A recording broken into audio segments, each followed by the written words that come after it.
covering Northern California. You're watching Action News Now, coverage you can count on. Sherry Papini tells her side in a soon-to-be-released docuseries. 30 arrests at the University of Washington in Seattle following overnight protests. And a morning fire at an area park remains under investigation. You're watching Action News Now at noon. Breaking news, Corning firefighters now investigating a fire at Yost Park. Take a look. This started up just before 10:30 this morning. There was smoke coming from the concession stand when crews arrived. Now that park is located on Tehama Street. It includes a softball field and bleachers. We're told the cause of the fire is believed to be electrical. No word yet on the extent of damage. Well, that fire comes as Corning police are investigating shots fired at nearby Calusa and 2nd Streets last night. Police say the report came in just before 5:30 and that no one was hurt. They did find shell casings on the street. Police Chief Craig Bassett told us the incident is believed to be gang-related and that the suspect ran off and disappeared into a large field. Police do not name the suspect but did say they are working several leads.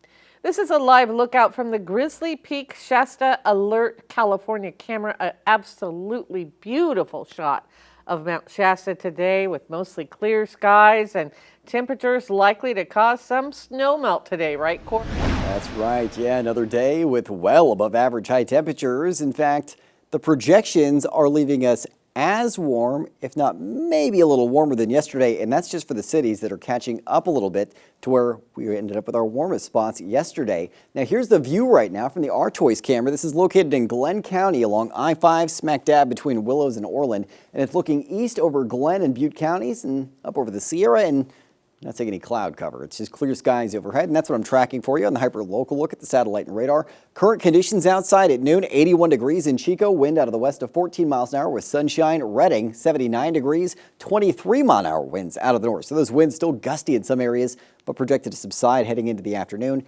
80 degrees with sunshine and breezy north winds in Red Bluff. 82 degrees with those north winds and sunshine in Orville. Your fire danger forecast for today. We have temperatures climbing into the mid-80s to lower 90s in the valley. Gusts up to 25 miles an hour for the afternoon out of the north. Humidity 10 to 18%. So it is drying out, but our fuel's still fairly well saturated from the recent rain. That's why fire danger is in the moderate range heading into this afternoon. Coming up in a few minutes, I'll be tracking even hotter temperatures later this week and some welcome changes on tap for your Mother's Day weekend. All right, thank you, Court. Juan Heredia and the Angels Recovery Dive Team will be diving in the Trinity River today, searching for missing 9-month-old Oliver Evergreen Cox. Last week, Heredia cleared the vehicle that was submerged in the river, but Oliver's body was not found. Officials believe the child drowned after his parents' car crashed into the river from Highway 299 near Big Flat on May 1st. His parents survived the crash. New at noon, dozens of protesters against the war in Gaza took over a building at the University of Washington in Seattle. Pro-Palestinian demonstrators blocked streets and set fire to dumpsters last night, demanding the school end its ties to Boeing because of military contracts. During the unrest, the group occupied an academic building partly funded by the defense giant. We want to rid Boeing's influence from our campus, and that starts with this building, which is why we're repurposing it into a community-led educational space. We would like to rid Boeing's influence from campus completely, as well as other companies that profit from war.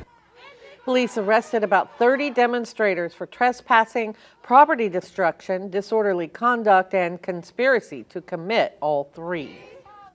The Red Bluff City Council tonight will talk about alleged policy violations involving Councilmember Cody Strzok. A formal complaint accuses him of violating Chapter 9 by submitting a conditional use permit fee waiver request for a community garden project under his nonprofit organization, We Are the Village Corps. The complaint says it is a conflict of interest.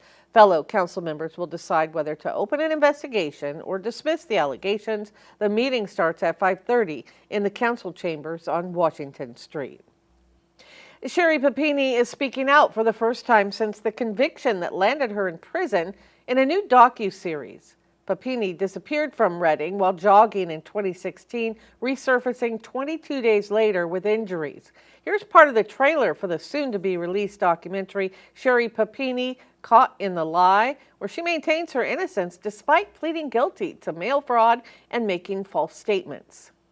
I went missing in 2016, was gone for 22 days. I was tortured, I was branded, I was chained to a wall. All of that is true. I did keep some secrets from you, though.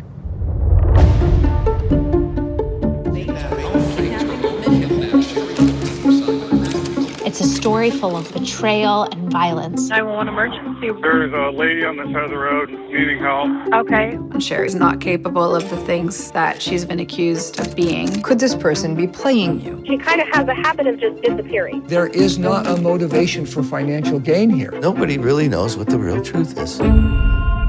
I realized everything the media's been telling us is bullshit. It makes no sense.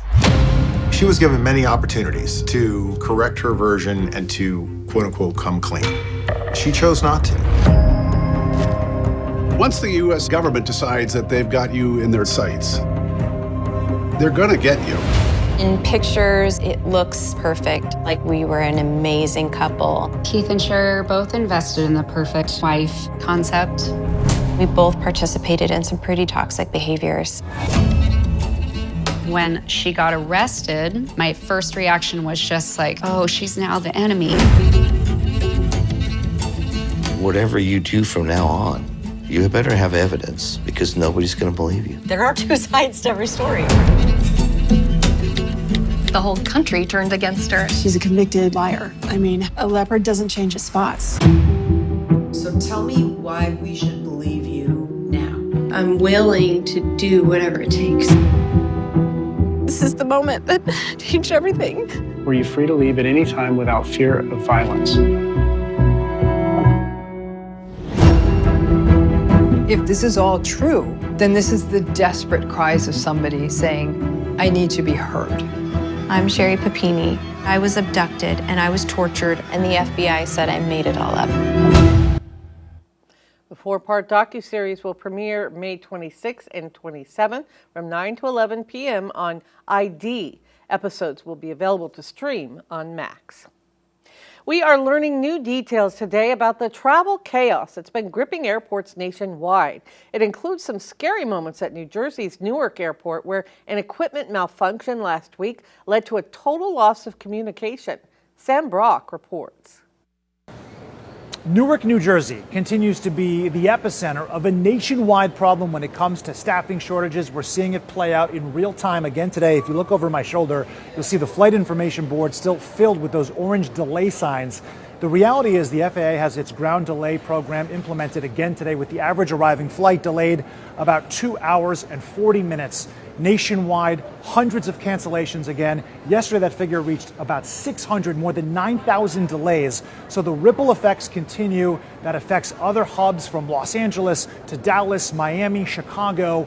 It comes at a time when the Secretary of Transportation, Sean Duffy, says they are going to be unveiling the federal government a package on rebuilding our entire air traffic control system, which includes investment in places like telecommunications and radar, and of course, bringing on more air traffic controllers. The issue with that is that it takes years to train those folks and to get them familiarized and specialized in specific airspaces. So that is not going to be a quick fix. Lastly, we are getting more information, according to multiple outlets, that there was a situation with a malfunction here last week that led to 90 seconds of no communication at all between air traffic control and the aircraft that were flying around Newark. The advice from experts right now, if you're planning on flying out of Newark, reroute if you can. Sam Brock, NBC News. Now, the head of Homeland Security today said travelers who are not Real ID compliant by the upcoming deadline this week will still be able to fly, but should be prepared for extra scrutiny. Still ahead, some guests join us with details on the Birdcage Theater's production of 3 Bags Full.